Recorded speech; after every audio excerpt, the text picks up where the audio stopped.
बिस्मिल्लाहिर्रहमानिर्रहीम। अस्सलाम वालेकुम प्यारे बच्चों। आज हम क्या रीड करेंगे? वाओ। नून के बाद क्या आता है? Wow. Wow wicket. Wow wagon.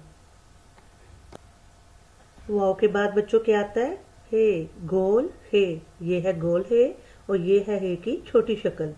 हे खुद खुद। ये खुद खुद बेटा एक परिंदा है, परिंदे का नाम है। हे खुद खुद। हे हाथी।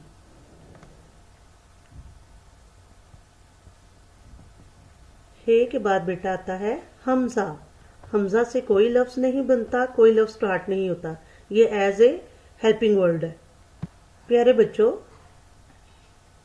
प्यारे बच्चों, हमजा के बाद आता है ये छोटी ये, बड़ी ये और ये की छोटी शक्ल। ये यॉक। ये यक्का। प्यारे बच्चों, इस सबक को अच्छे तरीके से रीड कीजिएगा। अपना ख्याल रखिएगा। अल्लाह।